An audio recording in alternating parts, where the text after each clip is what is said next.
I feel I have a little bit of rivalry at the West Coast just because it's so far. I have a 15-minute radius of places I'm willing to travel to. Right. There's a 15-minute like car ride. If you're not in the 15-minute radius, I don't consider you to be in Singapore. What's up? I'm Daniel Sid. I'm a singer-songwriter and producer. I started off music a few years ago by picking up my guitar, flying off to Europe and just busking on the streets of like London, Amsterdam, Germany, and just, finding myself as a musician.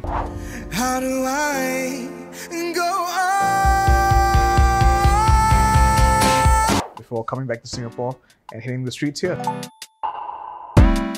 In between Novena and Newton's, I really had that halfway point near Surrey Road, this place that I grew up and have a whole bunch of ridiculous memories. I used to get very bored as a kid. I just remember I bought a scooter. My mom didn't allow me to go outside to play because it was raining, but I just got a scooter, so I was very excited. So I just rode around my dining table for like an hour, just going in circles, and I was very entertained.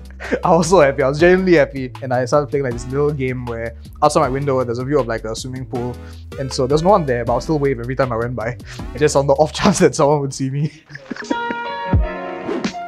Living in Novena means I'm not near any beaches. I'm not really near any big parks.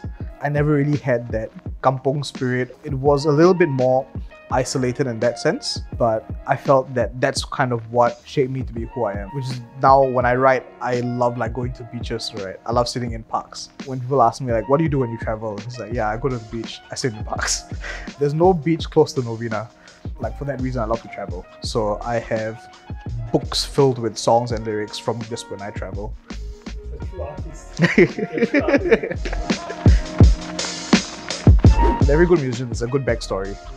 So what happened, I was walking down an alley after watching the opera with my parents, and suddenly there's a guy who jumped out and wait, no, that's Batman. Where is he? Dramatic backstory. I almost died.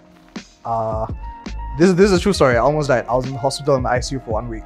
I went for a surgery, and they say there's a 1% chance that something's going to go wrong. I was one of those 1% chances. Couldn't even lie down. I had to kind of sit up at an awkward angle and just be in the ICU for a week because I had blood clots in my lungs. The main thing that got me through that was music. I used to audition for places and get rejected. Everyone said, you have a terrible voice, your guitar playing is not really good. Like, get better and come back. I was kind of ashamed to do it in Singapore.